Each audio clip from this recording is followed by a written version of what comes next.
happening, ladies and gents, and welcome to another episode of Talk to Me, the show where I get my friends to talk to me. Well, 2 weeks ago, I had Jane. 2 weeks ago, I had Phil. Last week, I had Jane. I botched this intro big time.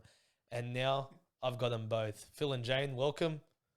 Hey, guys. Hey, thanks for having us. These guys are drained because we filmed, this is the third podcast in one night. So do I milk it out of my guests? Yes, I do.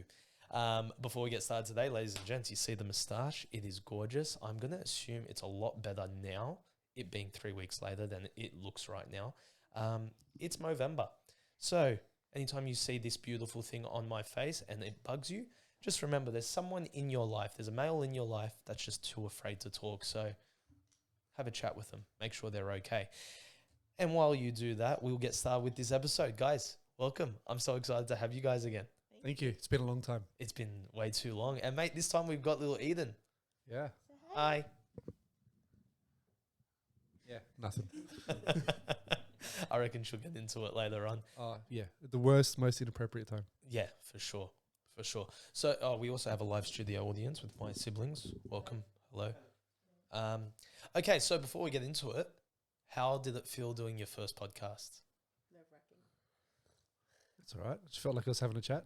Just felt like you're having a chat. Jane was a natural, but she looked like she wanted to run away. Yes, I don't like cameras, nor do I like talking. You sure? I like talking, but I don't like that attention. But it was good. You gave a better story than him, I've got to tell you. Oh, really? Yeah, you're more interesting. What was than her him. story? Her story was all about, she lived in Korea. She was born in Korea. She moved countries. Did she tell you how she jumped the fence from North Korea to South Korea? You were supposed to say that. Sorry. Is Jane's audio good? Or do we need her closer to the mic? Let's get you closer to the mic. You sit down. Do you want a cushion? I apologize, guys. I'm meant to sort this stuff out. Is that better? But I don't. Yeah, that is better. There we go. We good there? Yeah. Lovely. Awesome. Guys, let's get straight into it. Sure. How'd you meet? What's your meet cute? That's a word. That's a thing. I'll leave it up to Phil. Oh, the pressure now. So, Just don't get it wrong, bro, because she'll get you on that. well, we didn't have necessarily like a first moment. Well, she does. She actually remembers the first moment she met me. I'll let her describe that bit. But I'll fast forward. We were friends for a few years, 2 or 3 years, before we started talking and then eventually dating. So funnily enough, if you remember back to our podcast, we talked about Greece. When we were in Mykonos, in that lovely accommodation Yep. that we had back then. The shack Yes. with 2 beds and a fan. Yes. And a tin roof on a Yep. 30-degree night. Yes. What a great experience that was. Yes, very much. Yep. So that was basically a moment of like, what am I doing with my life? So that's when you sort of looked at your life and you're like, what's going on? Yeah, like legit. Like Dead set. with like the skerrick of Wi-Fi that I was getting there, because it was literally one Yep. bar of Wi-Fi. And she just messaged me out of the blue. Just going, oh, how's your Euro trip going? and all that. She slid into the DMs. Yeah, pretty much. And then I like it. that done. sort of like got me thinking. It's like, oh, like we've been friends and like we'd messaged before, but like not with Yeah. intentions to go beyond that. But then that's when I just started thinking about it and then praying over it for that rest of that Europe trip. So it was literally just her texting you that you were sort of like, That's what triggered the spark for me to like, okay, think about it. But like I said, we were good friends. We played 400, all of Every our other different. night. Yeah. So I guess anyone that knows 400, you either have a love-hate relationship with your partner, but because she's a girl, you have to be really nice. And the amount of times you can't yell at her. Oh, Yeah. yeah. Now it might be different if we were to play again. I knew he was a patient man. But he was a forgiving, patient man. yeah, she can tell her half of the story. But yeah, so it was basically. So Jane, Phil's gone through an existential crisis, thinking about his life choices that brought him to that shed. What's going on in your head? Not much. Did you text him with intention? No, not at all. Really? It was just a friend checking in. Yeah.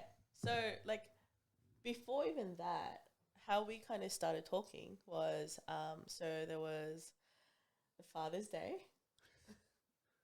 There was a guy at a church Okay. that was Asian, Uh-huh. but I didn't really talk to him. But he was very kind of awkward, Sure. socially slightly awkward. And I remember getting stuck talking to him, and I saw Phil walking down. And I thought, this is my opportunity to get out of this conversation with this guy. So I screamed out to him and I was like, Phil! Just that? Yeah. Just in the middle of the church, just yell out No, Phil? that was like on the way, like out of church, going to our car because our Okay. cars were Yep, parked on yep. the street. And he was just like talking to me and he was very intense. Like he came with intense Yeah. questions. And I was like, this is the first time I'm talking to you. Yeah, this is Very intense. a lot. It's weird. And I just really want to get out of this ASAP. And I saw Phil and I had chocolates that Scarlett had made. Mm-hmm. So I was like, oh, sorry, I have to go. And then I ran across going, Phil, hoping he would save me. And I said, would you like some chocolate? And he said, yes. So he had some chocolate and it was Father's Day. My parents obviously are overseas. I knew his dad had passed away. And those days are really hard for people who don't really have family, you know, Yeah. like Father's Day, Mother's Day, Christmas, Easter. So I asked, are you doing anything today? And he said, no. And I said, do you want to do lunch? And it was just literally me being nice. No intention of like... Is that how you took it? Yeah. Yeah. Because we're both, like she said, we're used Yeah, to friends. all those big, like we're friends, but also those big events, like it's just us. Yeah. So like I understood where she was coming from. I was like, yeah, sure. Like, Yeah, let's do whatever. lunch. Like it's just Yeah. lunch. Literally, it was just lunch. Like didn't think Nothing anything else about in it. Yeah. So you guys go to lunch and? And I realized that this guy can actually talk. I honestly braced myself thinking I'm going to do some charity work today. I'm going to go to this lunch and I'm going to, you know, like how like there's people who are really, really quiet and you have to constantly like ask questions Yeah. and try to get them to engage in a conversation. But that day he literally, like he really opened up and he was talking and it was flowing. It wasn't like I had to pull it, you know, like it wasn't pulling tooth, anything like that. So yeah, so I was like, oh, like How long is this before Greece? it was in September, so Oh, it was like just before we left. yeah, Okay. pretty much. Why did I felt like it was months before. No, it I was. didn't realize it was. Yeah. Okay. My memory is shonky, so Yeah, fair. don't When rely is on me. Father's Day anyway? September. It is September, yeah. Yeah. Yeah, because then we went to Greece. Wouldn't have been long after. it. No, because I was in Lebanon on October, so I think, yeah. Oh, you ready? Wow. Then what happened, Eden?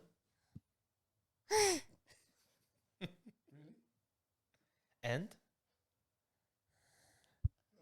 She got shy. Yeah, just headbutt it. Nice. Okay, so that lunch happens. This guy goes overseas. Are you thinking about it like, oh, this could be a thing or No. no? No. My friend actually asked me, it was like, oh, are you, like, is there any guy friends or whatever? And I was like, yeah, I have a guy friend, but, like, he looks like a bird. You didn't tell them the very first moment you saw me. Oh, the very first moment I saw him was at Rhodes. Uh-huh. So our church people, that was a night that we didn't have evening service, and we all went to watch Sing at Rhodes Event Cinema. Okay. Do you remember, like, were you? Reading cinema. Yeah. Yep. And we were at Burgers, Ribs and Burgers, was it? And this guy, this tall guy, just like, I remember the shirt that he was wearing and everything. He just walks across the thing, walks across the road, like so casually, and then joins the group. I'm like, oh, okay, sure, you know. Random. Yeah, random. And he used to be always late to church, and he used to bug me, right? And so I was like, oh, okay. Like, I definitely, like, judged Didn't like him him. on that. Yeah, I nice. was like, oh, he's a good mate, but not a husband or boyfriend material. You Yeah. know? Wow. What's changed? Neck minute. There you go. You know, that was when I knew you two were dating or that you were talking. You started showing up to church on time. Okay. I was like, oh, okay, he's seeing Jane. Nice. I was like, yep, okay. That makes sense. There it is. Yep. And he's now showing up. we're constantly always late. What are you talking about? You were at church at like 7:30 this weekend. I know, but that was because I was by myself. But together, we're always late. Are you blaming me? Yeah, of course, 100%. Fair cool. Fair cool. Okay, so the whole text message happens in Greece. Yes. You start thinking about it. You start praying about it. Then what? Yep. Then, so I was overseas for what, 5 weeks, 4 or 5 weeks by that till I came back, and we traded a few messages, nothing like crazy. And even then, in our messages, it was just like talking about the trip and stuff. Like it wasn't anything too deep.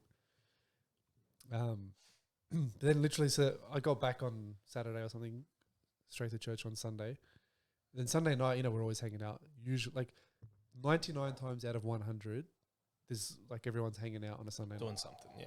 That Sunday night, everybody went home except for Jane and Scarlett. Can I say something? Sure. That night when I saw him, I said to him, "You're glowing." Literally, he was physically glowing. Okay. It was I just a Euro 10. That's all it was. Yep, fair. And I was like, "You're glowing." And he was like, "Oh, it's probably just the holiday, you know, not stressed for 6 weeks or whatever." But he had like an aura around him, like he was glowing, like, "Ah." I don't know what it was. Okay. Yeah. So So- Phil got his glow on. Yeah. And anyway, like I'm happy, like I'm finally back from my trip. Like I'm gonna Yeah, I'm gonna yeah. hang out with everyone, you know. And everyone's gone home. I'm like, oh. We're Right. disappointed. Well, I mean, like I thought I was hanging Yeah, out. like Yeah. I've missed everyone all these weeks. I can't wait Yeah. to see everyone hang out. And Yeah, then yeah. it didn't happen. So in the end, it was just me, Jane, Scarlett. We went to Canzo. Canzo's always there for you, you know that. 100%. Yeah. It's not good on a Sunday night anymore, though. Yeah, it's noticed It's a that? bit, It's too busy. yeah, Bro, you end up waiting outside for Yeah. hour last time we went. yeah. So yeah, we went, and then we had some laughs, and just catch up, and then that was good for me because like obviously like it had triggered from a text message, but not actually talking to her in real life. It was like it could have gone either way that night. It would have been like, oh, actually, This it is was just a thought, Yep. or it was like, actually, nah, this is like something. Scarlett actually said after that night, she said, "Jane, you weren't flirting. He wasn't flirting, but there was chemistry. Like there was this real, like there was a chemistry between you." Yep. And I was like, you know what? I actually felt it too. Like that was the first time I was like, oh, yeah, I felt chemistry there. Okay. Yeah. So what's next? So it was pretty quick from there on, because that would have been start of October, and then we started talking, and then there was what was the church conference? There was some conference at church a couple of weeks later, missions conference a couple of weeks later, and then that's when we had a chat afterwards. It's like it's actually kind of funny. So we so we went and like outside to talk, just us two, and that was like trying to decide if it's. Let me tell this story. All right. Here we go. Okay. So we were talking, but I had this burning, there was a burden on my heart when Pastor Semish was preaching. And this whole thing was, I need to make sure that he's surrendered. Okay. Whether it's, especially to missions. Because for me, missions was a big thing. And I was like, I need to marry a guy who's surrendered to missions. He might not be called to missions now, but in the future, if God calls either, you know, us to the mission field, he has to be surrendered. Yeah. Are you're good with that? Yeah. Okay, thank you. Nice. So I had to ask him because I didn't know where he was spiritually and stuff like that. So I messaged him and I said, we need to talk after the service. Okay. And so I dragged him outside where the steps are. And I had to ask him the question, are you surrendered? And he said, yeah.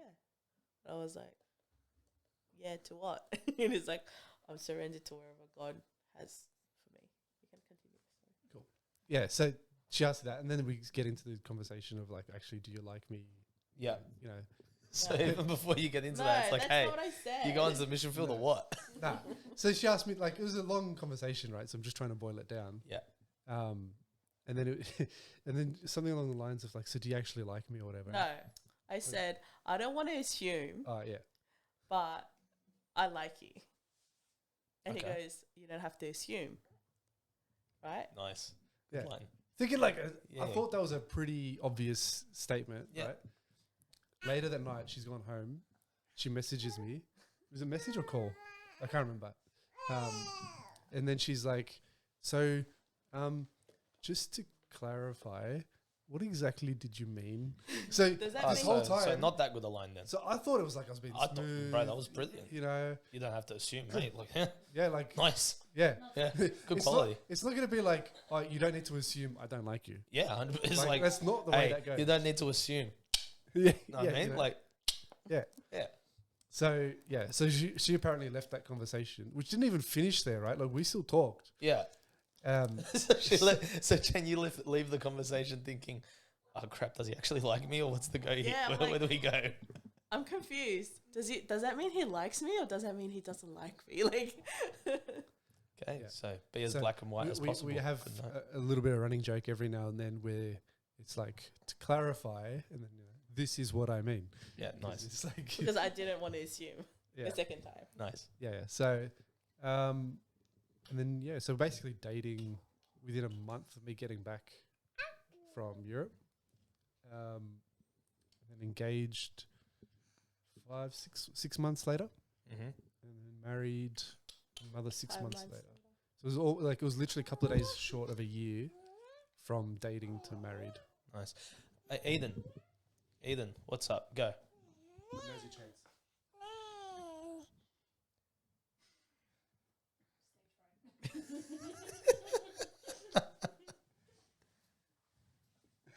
That face is cute, bro. It's like literally as soon as she got the opportunity, and then She doesn't want it. Go. Talk, Eden. Go. Say thank you. Okay. Speaking of your wedding, I got to say, probably one of the. No, I'm going to say it. The best day wedding I've been to. Really? You got to tell her that because people just saying that. at the No, tributes. I'm being dead set. The way you guys planned that, like, yeah, it was a big trip to go out there, but you were there for the ceremony and then the reception straight after. That was brilliant. It was Yeah. great. I- Nice I thought- location. Yeah, I thought it was great. And then she's got a story as well. So she loves fishing, right? She would literally go fishing 200 meters from that venue with her dad. And, Oh, and really? stuff. Yeah. That's mad. And we never planned to have that venue. Like that was literally, she got a message from a friend. It's like, oh, there's this good venue out at Mossman. Go check it out. And so we've gone to a different venue and we go, while we're there, we'll just drive past and have a look. We got there and she was like, oh, actually, this is like, No. just Sergeant's up from, just up from there. Yeah. So it was really nice. The whole day worked out perfectly. And then, and like, we were just so blessed because you remember that day, it was like a perfect day. Yeah, it was brilliant. You know, clear blue skies, but not too hot. And then you remember not long after that, there was the big bushfires that had like Yeah. that smoke all over Sydney. COVID. COVID was a few months later. So that date even, so it was full on, either yeah. that date or like mid 2020 was the next available. 2020. Yes, we got married in 2019. Oh, that's right. Yep. Sorry, Yeah. I'm getting my dates wrong. So then obviously we would have been smashed by COVID. Far out. So, So- we like they said, okay, the only day we're available is March 2020 or November, and we're like, and this was before we were even engaged. We were looking at venues together because he was like, I know I want to get married to you, like, so Yeah, why waste the time? yeah, and if we want to get married around end of this year, then we have to look now because it gets full. Is that cheating? Like when it comes to the engagement?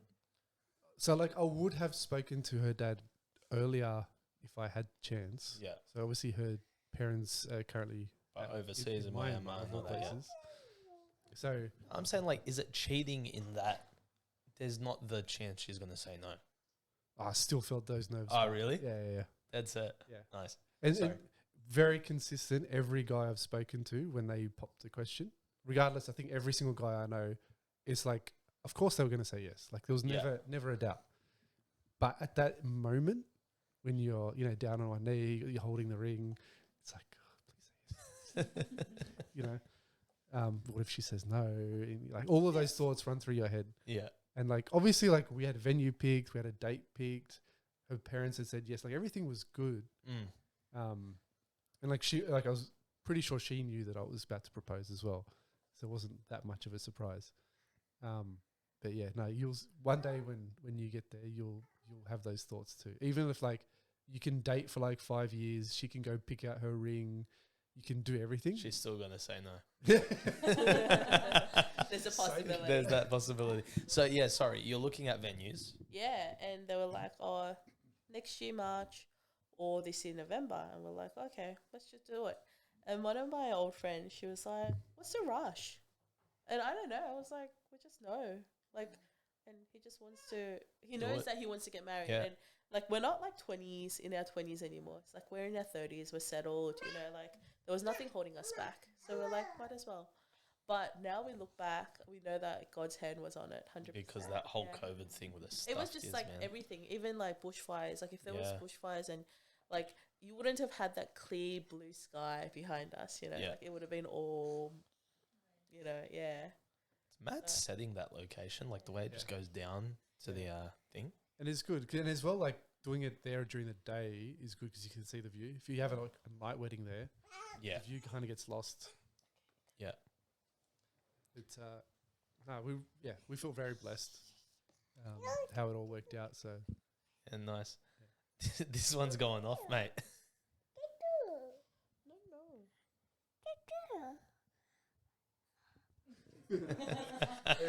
Man, can I take this mic home? Because it's like, if we need to shut her up, it's just going to put this in the face. Yeah, 100%.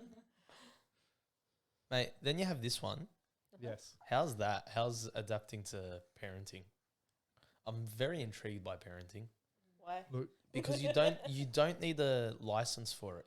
Yeah. We have to get a license for everything else, but anyone can have a kid. That's the scary part. You see what I'm saying? Yeah. Yeah. Yeah, and when they like you're preparing for having a kid, right? So you might go to like we didn't even do parenting classes. You do birthing classes. Right? Yeah. So they teach you how to birth. Basically, the course that we ended up doing was way overkill. It was like 2 days, 6 like hour. two 6-hour days, and because of COVID, it was all online.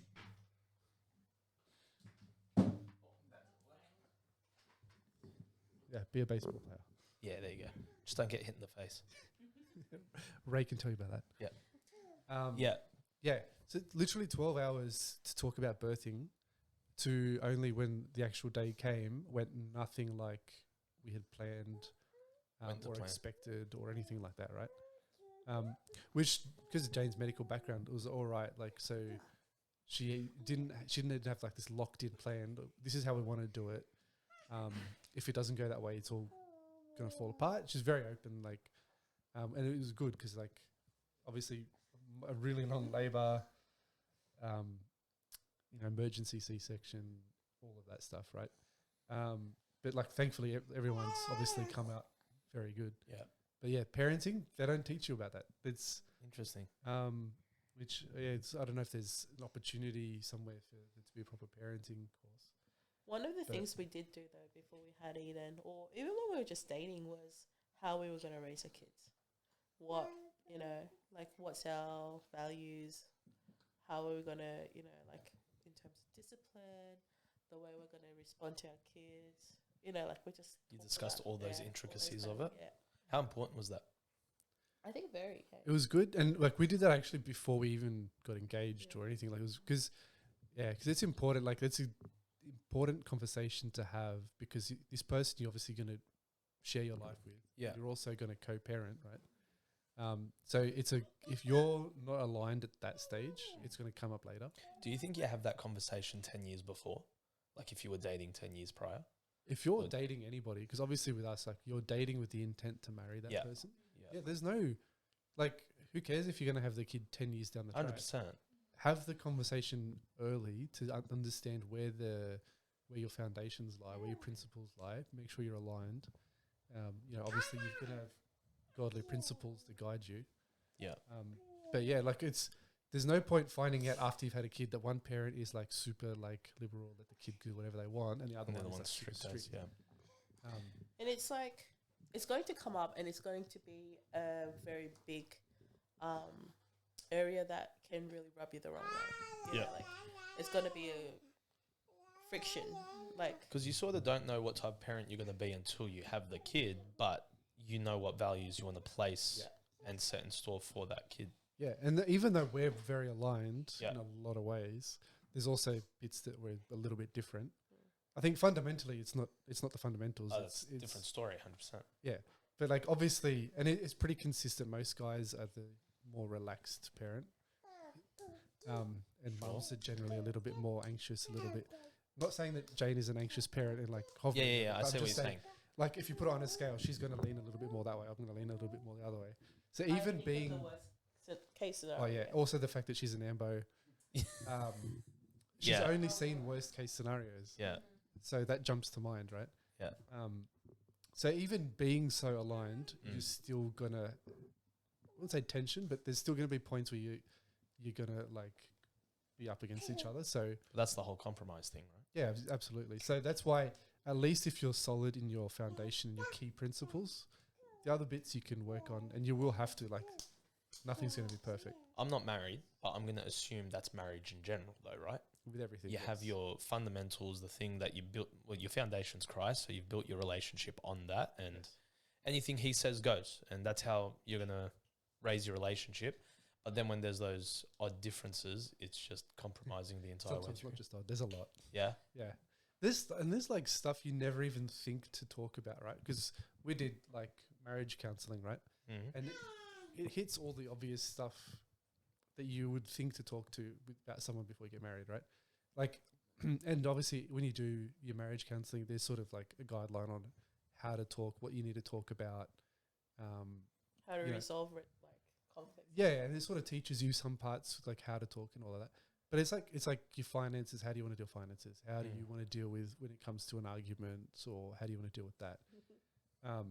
Which, funnily enough, I didn't want to do marriage counselling. She did, but I'm the one that keeps bringing up marriage counselling. Interesting. Yeah. So annoying. So annoying. But yeah, some advice for when you do start dating and looking for that person that you married. Talk about everything and be very open and honest. Because literally, like, there's no point agreeing early, only to when you actually get married is like, no, I didn't actually mean that. This is what I wanted to do with anything. Yeah. So just any topic, it can be big or small. Like, obviously, you're going to have your big conversations that are deep, and there'll be ones that are not as deep, but still be honest of like, this is my expectation of what I expect my day to look like, what I expect of you as a wife to do, or her expectation of what I expect of my husband. Just be open, right? Yeah. Like, Breakfast in bed. exactly. Have that conversation. Really? She goes, I expect breakfast in, she doesn't, but, Yeah. well, she hasn't told me she does. She's holding that against you. Yeah. But if it's like, nah, every Sunday morning I'm expecting you to bring me breakfast in bed. And then your expectation, no, Sunday mornings is I go for a big run, or I'm out, like, or I want to sleep in. Yeah. Like, I know it's a small, minor thing, But do it. but have that conversation, because when you get married, and then she's going to build up resentment about, why is my breakfast not here on a Sunday morning? Yeah. And you're just How doesn't he know that? and you're sitting there snoring in bed. Do you even love me? Exactly. What about you, Jane? Same sort of advice there? Yeah, I think there's no point in, trying to impress that person. And I think that's why it's so important to, whoever you date, you be friends with them first. Because it takes away that having to impress that person aspect out. And Put on the show. yeah, and you genuinely like that person for that person. Like, when they're just friends. Like, they're not trying to impress you, they're just being themselves. And you appreciate them for who they are, not the person they try to portray to you. You know what? Can I ask you about that? You guys obviously met in church, became friends, then you started dating. Did you guys feel the pressure of it? Like, anytime you'd talk, people around you sort of giving you that side eye, that conversation. Like, we would joke with Phil all the time, I know that. But, like, did that bother you guys? Did that deter you guys? Nah, because once you're in the relationship, like, even I'm talking before- those early stages. even the early stages, I took a bit. She even asked me the other day. She goes, "Oh, we always back even before we were dating, we always ended up sitting next to each other, like when we'd go out in like Okay. groups." Yep. And I'm like, "Yeah," because people would orchestrate that. Yeah. Like, oh, Jane's here. Oh, Phil's coming. Leave the seat next to her free, or leave the seat next to him free. Yeah. And then we'd rock up, or I would rock up, and they're like, Phil, sit here, Phil. And she was like blissfully unaware. It's like, oh, okay. Oh, no, guys are very strategic. Yeah. We're very strategic like that. So who am I supposed to thank? I think everyone. It was a group effort. Yeah. I mean, we'd make fun of him behind your back, but yeah, it was a group effort. Well, it worked out. Yeah. Thank God. Is that right? Yeah. But nah, I didn't feel that pressure. Like, obviously, and like, cause as well, like for me, I'm obviously wasn't much of a ladies' man. Right. Let's leave it there. Yeah. But with her, like with Jane, it was literally like I could very easily talk to her. Mm-hmm. And that was one of the things that was like, that I wouldn't say that's like the thing that drew me to her, but the fact that I could just sit there and talk to her, and I wasn't sitting there trying to impress her, giving her the big spiel. Like we just straight away, It was able to have natural. good It was easy. conversations. So yeah, no, I wouldn't, and I definitely see the eyes because like the boys are Yeah, of course. yeah. But like I didn't care, like you just whatever. You guys are also in a little bit of a different situation in that you're on the older side of things, Yes. and there's not the what's the word? The pool where there's a bunch of people talking to a bunch of people, and it's easy to make fun of it and whatever it was. Okay, interesting. The immaturity doesn't go away though. Yeah, no chance. Nah, you're still in high school. Oh yeah. You're still in high school. So how has becoming parents changed you guys? Like, what's the one big thing you've seen in him, Jane? He is a very good father. And I knew he was a very caring person. Like, I don't think a lot of people know that about Phil. Like, Yeah, because, he's very closed. yeah, he's just like, I used to go, do you feel anything? Like, he doesn't seem very emotional or whatever, but he shows his love in action a lot of the times. And he's a very caring person, and he's very considerate. But with her, he's probably a better parent than I am, to be honest. And I wouldn't call myself pretty maternal. Okay. Like, I love kids and stuff, but I feel like Phil probably does it better than I do, and she definitely likes him more than that. Is that right? Do you like Dad more? Like Daddy? Every time. Okay, you're taking this mic. Yeah, 100%. So what about you, Phil? What was the one thing you noticed in her that shifted? So she was already very maternal before having having Eden, even before being pregnant. She right? just said she wasn't. She says that, but like it's so obvious to everyone outside. Like she's even said in her friend group, she's the one that provides the food and looks after people and all. And I saw that too, right? Well, we see that with her now. Like I was telling her in our last podcast, she's like our older sister trying to orchestrate everything and make sure everyone's, Yeah. good. And I think like since having Eden, I've seen that like it's like what would you call it? Like it's like on steroids. Steroids? Like it's just all of those instincts that she had before. It's just like tripled, quadrupled. Yep. And everything like she thinks of it. Like it's like, what about Eden? And I don't know how she thinks I'm better. This is very cute. Maybe because I was this is maybe very because cute. like what I do in the mornings, right? So I go to the gym in the morning. So what I do is I let her sleep for a bit. And I go change Eden and give her her morning bottle and put her back down to sleep. So I can sleep. So Jane gets a little bit of a sleep in while I go off to the gym. I don't know if that's the trick. Phil, you're a very cute guy. You know that? Yeah. I mean, this is going on the internet, so it's like in. But like, this is cute stuff. That's all right. I'm pretty sure the really soft stuff is not coming out, so it's all right. Let's bring it out. No.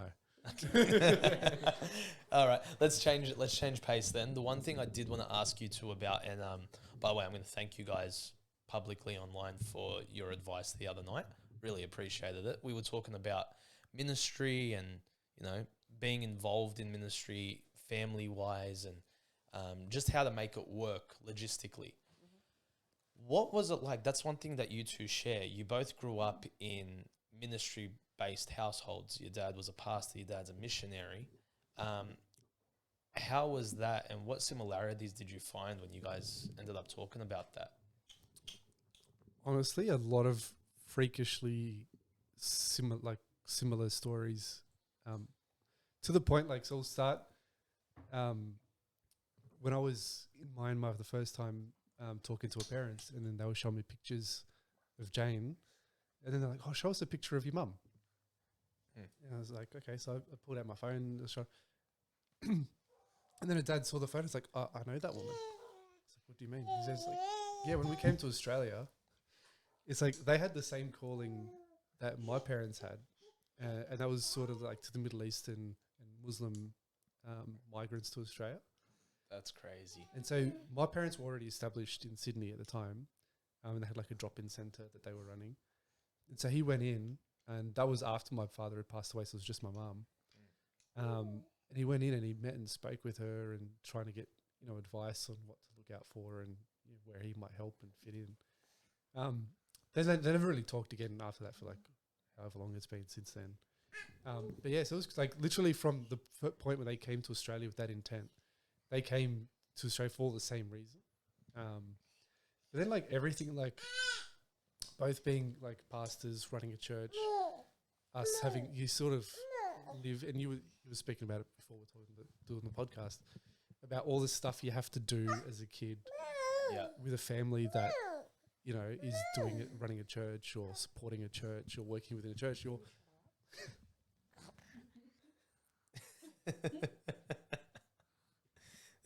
She's a cute distraction, bro, so it doesn't matter. This is true.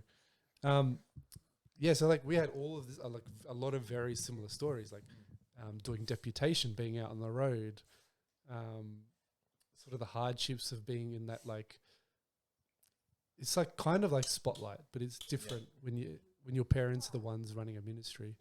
You, as a child, they expect you to, and it's a lot of pressure for a child, to expect you to live and walk that same life. When as a child, you just want to be a kid, like, you want to eat Cocoa Pops and watch Looney Tunes. Exactly. Can I ask, like, Phil, when I found out your dad was a pastor, I tripped out. Like, I was like, what? Like, I didn't know the story, and then you explained it to me and all that. But was there ever and I say that in the most respectful way, in that you were so, I don't even know the word. You didn't seem like a pastor's kid, you know what I'm saying? But in a good way, in that you still loved God, you still loved being part of the boys, having a good time, all that. Was there ever a pressure for either of you to force yourself into the ministry, even though the Lord didn't have that for you? So for me, probably not as much, because by the time I was coming of age, obviously my father passed away when I was just as I turned 13. So, and then my mum had to, like, she slowly transitioned out of running that drop-in centre, because it's like impossible. It's hard, yeah. Impossible for her to run it as a single mother. And then she went into just being a nurse after that and raising me, right? So I didn't really, even though I grew up as a pastor's kid and, like missionaries kid, but I saw it, and I was like in a worldly school. I didn't really have that pressure that, like, oh, you need to go do whatever, right? Obviously, like, there's still and still now, even to today, have that calling where it's like, nah, I don't, like, for me, honestly, I'm not the guy. Yeah. Like, I'm never going to be the guy, like a pastor or a missionary that's at the front. But, like, I still have that calling, like, nah, there's still support that's needed. And I mean that more than just financially. So, like, there's like the guy that helps, the guy that works, the guy that, helps the missionary achieve what they're trying to do for God. So definitely still have that calling. Yeah, for sure. Jane? So my parents weren't necessarily, you need to be in the ministry. But I think growing up and seeing that you're more sensitive to the needs of the missionaries, and you see that, I think, like, and people in ministry, and you tend to empathize with them a lot more. As a kid, I remember, like, I surrendered to the mission field, like, when I was 8. I remember my dad preaching from Isaiah, saying, whom shall I send? Who shall go for us? But, like, I think, and that was something that I really struggled with, like, as I grew older. And, like, obviously I'm not on the mission field. Like, I know that, missions is a close... It's got a big part in your heart, my heart. But, like, what is it? And, like, I've spoken to Phil about it a lot, like, at length, and we realize there's a lot of missionaries that go out, but they don't necessarily stay on the Yeah. field. And we know how hard it is to be on the mission field, you know. And it might be an encouragement, letter, or just being a friend to them a lot of the times, because when you're a missionary, I feel like some people just expect them to be some kind of like supernatural humans Yeah. that don't feel, 100%. and like they just you're supposed to be a missionary. I don't have an answer for that. Okay. Siri doesn't have an answer for that. So.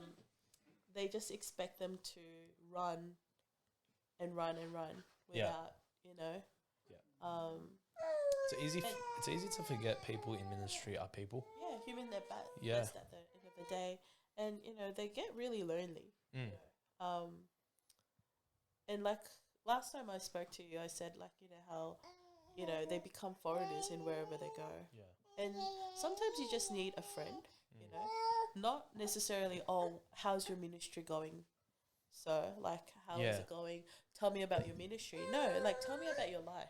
Yeah. Tell me about how you're going as an individual, as a human being, like as a friend. How are you, like, what are your needs? Not the ministry needs. What are your needs? How are you doing mentally? How are you doing emotionally? How are you doing physically? Like, How was the footy on the weekend? because I feel like sometimes you just forget that they're humans too. Yeah. You just get so zoned in on the mission and what they do. Yeah. And they lose their identity. And not that we should just like put emphasis on our identity, but at the end of the day. Okay, anything else?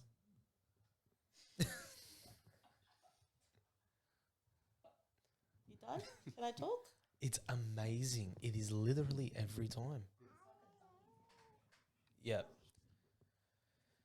So yeah, like I think even though we're not on the mission field, that is something that I feel like God's called us to do, to be an encouragement to the missionaries and be a support to whoever's on the field, because that's as important as being on the mission field. Like, we have to be the people who are holding on the ropes for them, but not just for their ministry, but the actual missionary. For the person themselves. That's a very intriguing and interesting perspective that you both bring to it. Being kids of missionaries and people in ministry and growing up to be adults, you realize that some of the biggest problems missionaries and people in ministry have are the fact that they're not people anymore, or not considered people anymore. They're considered holy, or they're considered like, they've done something incredible, but they're just missionaries. Like, they're just dealing with the ministry 24/7. When no, they've got the same problems we do. They've got the same. Yeah. And I mean, I work at church, my home, and it's still a struggle. So seeing what they do is 20 times that.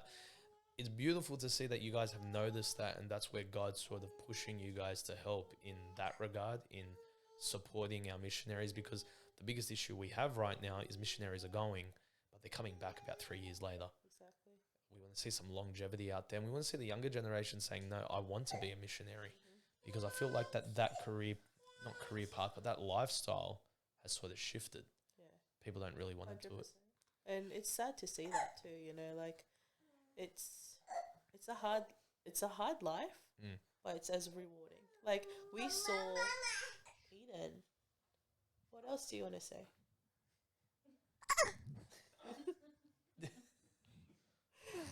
We saw the miracles that God has shown us in our life. There's been times when I know Mum had no rice left. Yeah. And it, like, we didn't have the next meal ready. We didn't know where that was going to come from. And a random person going, God's just laid it on my heart. And sometimes those kind of experiences really grow your faith. Yeah. And you know that you're not just doing meaningless work. Those prayers don't go unanswered. There's a God behind that work. Yeah. But unfortunately, it is a hard life. Yeah. And, there's less and less, like you said, people wanting to surrender their life. Or sometimes they see the glamorous side of missional field and they go, oh, I want to be a missionary. and they get to the reality of it and, go, And this it's isn't for me. hard. Yeah. That's the truth. Well, that is 100% right. And I think that is a different perspective on missionaries that not a lot of people have. It's hard to see, especially coming off a missions conference this month and seeing all the great work that's happening. It's important to note that they do need support, not just financially, not just prayers, sometimes just a call or a letter just to say hi. Guys, thank you so much for talking to me tonight. I really appreciate it. Before we end this off, and before she starts chucking a fit, one last question for you two. I put you in a DeLorean. I send you 10 years back. What are you telling yourself 10 years ago? What's the one piece of advice you're giving yourself?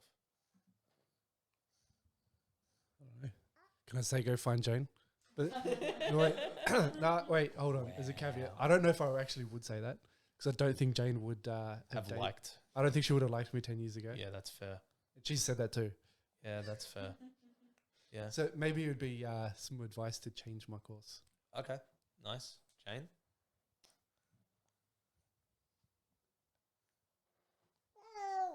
I would say just to stay faithful to God because He never disappoints you, right? Like, because I feel like there's been times when I've been like maybe disappointed or whatever, and I just go, nah, and I've walked away too easily. Or I haven't trusted in God in things. But Yeah. like, I look back at now and I'm like, well, like even the fact that I met Phil, God orchestrated that years ago. You know, like the fact that our families are so similar and that we've come together, and he's so perfect for me. Like if he asked me 10 years ago, I would have been like, no. Definitely not the kind of guy that I would, you know, like he's not like, he doesn't tick all the boxes that I would have said but now I know that he is perfect for me. Like if I met somebody else that what I said, I think we would have probably not ended up with, you know, in a happy marriage. But, you know, stay faithful to God and trust God because He knows. And don't give up on what, you know. Well, there you go. Phil and Jane, thank you so much for talking to me. It's been a you. pleasure. Ladies and gents, thank you for joining us for another episode. Make sure you follow, have a chat with Ray and Stats, subscribe to the channel, share this around. These are good stories that we're telling, and we'll see you next time. Thank you for talking to me, guys. Bye. Say bye. Bye.